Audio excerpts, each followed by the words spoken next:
Hello and welcome to world affairs. मैं हूं प्रशांत Dhawan. Now Pegasus आज के समय क्या है आपको पता लग गया होगा। ये है एक स्पाइंग सॉफ्टवेयर जो बनाया है इजराइल की कंपनी एनएसओ ग्रुप ने। नाउ इंडिया में पेगासस को लेकर कंट्रोवर्सी अपनी जगह है। दुनिया भर में आप अगर देखो तो बहुत से वर्ल्ड लीडर्स हैं जिनको टारगेट किया गया है बाय पेगासस। टोटल अगर हम बात करें तो 14 वर्ल्ड लीडर्स की यहाँ पे हम बात कर रहे हैं। यहाँ पे आप देखोगे इस पे कई आर्टिकल्स पब्लिश हुए हैं। बाय द वे ये जो वर्ल्ड लीडर्स के नाम है ये एक रिपोर्ट में सामने आए हैं। और आप अगर पूछेंगे कि इन ही वर्ल्ड लीडर्स को टारगेट क्यों किया गया है, इन 14 वर्ल्ड लीडर्स को ही क्यों, तो इसका बहुत बड़ा रीजन ये है क्योंकि इन वर्ल्ड लीडर्स ने अपना फोन सिक्योरिटी एजेंसीज के साथ शेयर करने से मना कर दिया था। पेगासस देखो इनविंसिबल नहीं है। ऐसा नहीं है कि पेगासस सॉफ्टवेयर से आप किसी का भी फोन हैक करना चाहे आप हैक कर सकते हैं। ऑब्वियसली फोन को डिफेंड करने के, उसको बचाने के मैकेनिज्म्स होते हैं, मगर यह रिपोर्ट किया जा रहा है कि इन 14 वर्ल्ड लीडर्स ने कभी भी अपना फोन सिक्योरिटी एजेंसीज को नहीं दिया, शेयर करने से ऑल टुगेदर मना कर दिया था। इसी की वजह से ये वर्ल्ड लीडर्स यहाँ पे टारगेट हुए हैं ऑफ पेगासस। ना जो ये 14 वर्ल्ड लीडर्स हैं इनमें से 10 तो है प्राइम मिनिस्टर, 3 है प्रेसिडेंट और 1 है राजा। और इन सब के नाम डिस्कस करने से पहले मैं आपसे एक क्वेश्चन पूछूंगा। सिंस हम यहाँ पे वर्ल्ड लीडर्स की बात कर रहे हैं, हाल ही में हैती आपको पता होगा एक देश है जिसका हाल ही में प्रेसिडेंट असैसिनेट हुआ था। काफ़ी न्यूज़ में था वो इशू। तो रिसेंटली इस देश ने अपना नया प्राइम मिनिस्टर चुना है। ये काफ़ी हद तक न्यूज़ में। आपको ये बताना है कि हैती के नए प्राइम मिनिस्टर कौन है। कमेंट सेक्शन में करो आंसर। सही आंसर मैं आपको दूंगा वीडियो के एंड में। नाउ इस लिस्ट में 3 तो है यहाँ पर सिटिंग प्रेसिडेंट। फ्रांस के प्रेसिडेंट इमानुएल मैक्रों यहाँ पे आपको मिलेंगे। इराक के प्रेसिडेंट यहाँ पे आपको मिलेंगे बाराम साले। उसके अलावा साउथ अफ्रीका के प्रेसिडेंट सिरिल रामाफोसा भी यहाँ पे आपको मिलेंगे। फिर करंट प्राइम मिनिस्टर्स की अगर हम बात करें तो पाकिस्तान के इमरान खान है यहाँ पर। इजिप्ट के प्रेसिडेंट मुस्ताफा, मोरक्को के भी प्रेसिडेंट यहाँ पे हैं। मोरक्को के एक्चुअली देखो प्रेसिडेंट और जो इनके यहाँ पर किंग है, दोनों के फोन यहाँ पर स्पाई किए जा रहे थे। तो मोरक्को के प्रेसिडेंट ओथमानी को यहाँ पे टारगेट किया गया।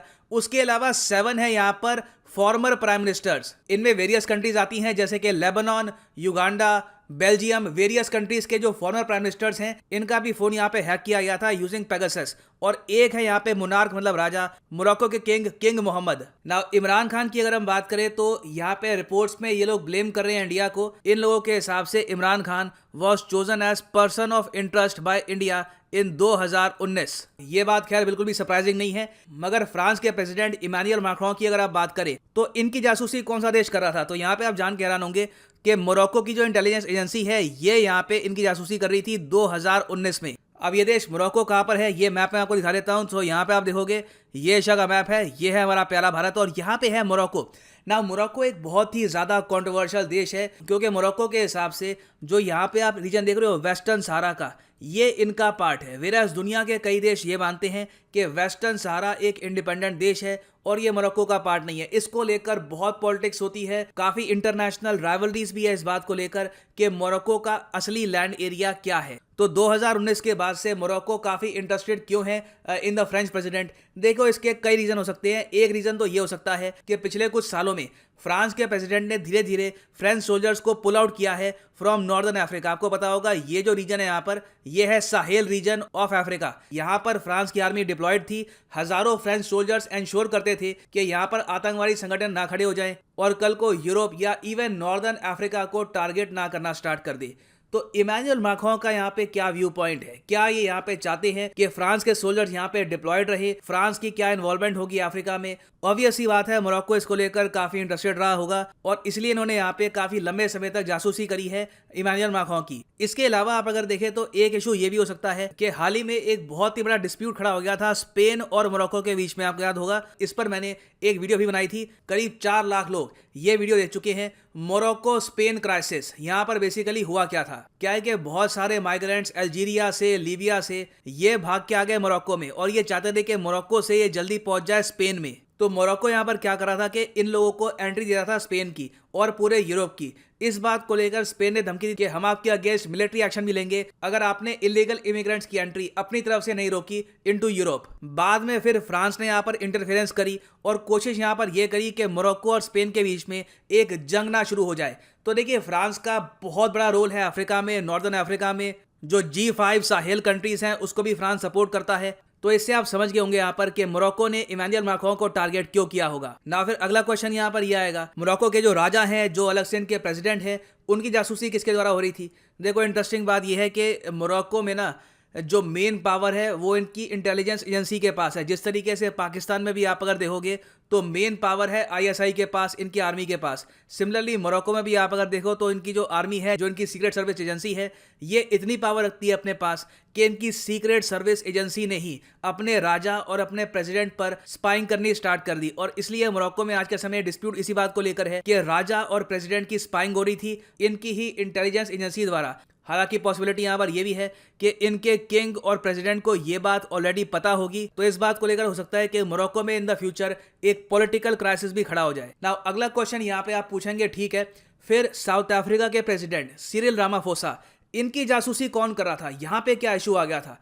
देखो, यहाँ पे इशू आता है रवांडा और साउथ अफ्रीका का। नाउ रवांडा कहाँ पे है आपको दिखा देता हूँ। तो यहाँ पे आप देखोगे, ये यहाँ पे साउथ अफ्रीका है और रवांडा एक छोटा सा देश है जो यहाँ पे आपको मिलेगा ना। आप पूछेंगे यहाँ पे आप कि रवांडा का क्या इंटरेस्ट है साउथ अफ्रीका में।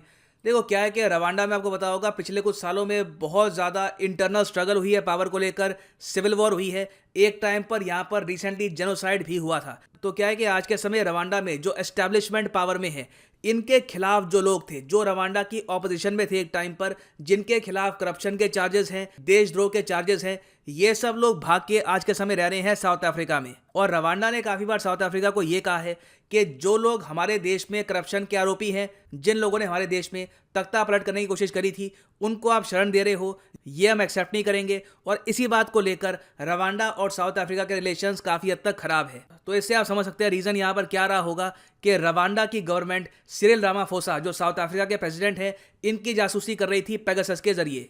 नाउ अगला क्वेश्चन यहाँ पे आएगा कि ठीक है, अब इतने सारे वर्ल्ड लीडर्स का यहाँ पे नाम सामने आ गया, तो इसका इम्पैक्ट क्या होगा? इसका इम्पैक्ट अब ये है कि इजराइल की जो यहाँ पर कंपनी है एनएसओ ग्रुप, इस पर प्रेशर आएगा। आज के समय क्या है कि दुनिया भर के देश, चाहे फ्रांस हो, साउथ अफ्रीका हो, मोरक्को के भी प्रेसिडेंट जो इनके किंग है, इन सब कंट्रीज से प्रेशर आएगा आज के समय इजराइल की सरकार पे कि अपनी कंपनी एनएसओ ग्रुप को ये कहो कि इस तरीके से वर्ल्ड लीडर्स पर स्पाइंग करना बंद करे। नाउ क्या लीगली यहाँ पर ये सब कंट्रीज कह सकती है किसी ट्रीटी के अंडर, किसी एग्रीमेंट के अंडर? तो इसका आंसर है नहीं। यहाँ पे आएगा इन पर डिप्लोमेटिक प्रेशर। तो देखना अब यहाँ पर ये होगा कि इजराइल क्या इस प्रेशर को बर्दाश्त करता है, या ऑल टुगेदर यहाँ पर ये लोग यही कहेंगे कि हम यहाँ पे कोई रिस्पॉन्सिबिलिटी नहीं लेंगे अपनी प्राइवेट कंपनी की। और इस सब के बाद एक और इम्पैक्ट यहाँ पर यह भी होगा कि चाहे दुनिया में कोई भी वर्ल्ड लीडर हो, कोई भी किंग हो, वो लोग प्रॉपरली इंश्योर करेंगे कि उनका फोन इस टाइप के सॉफ्टवेयर से हैक ना हो, अपनी इंटेलिजेंस एजेंसी के साथ प्रॉपरली कोऑपरेट करेंगे। और जिस तरीके से इजराइल की कंपनी एनएसओ ग्रुप हैक करवाती है इन फोन्स को डिफेंड करने के लिए भी आप देखोगे कि बहुत सी कंट्रीज में कंपनीज ओपन होंगी जिनका काम सिंपली यही होगा कि मोबाइल फोन जो है, स्मार्टफोन जो है, इनको वेरियस टाइप के स्पाइंग थ्रेट से बचा कर रखे। ऑलरेडी एंटीवायरस सजेस्ट करते हैं, मगर यहाँ पे हम बात कर रहे हैं एस्पोनाज प्रोटेक्शन की। तो इसकी एक अलग से इंडस्ट्री फ्लरिश होगी in the future all over the world.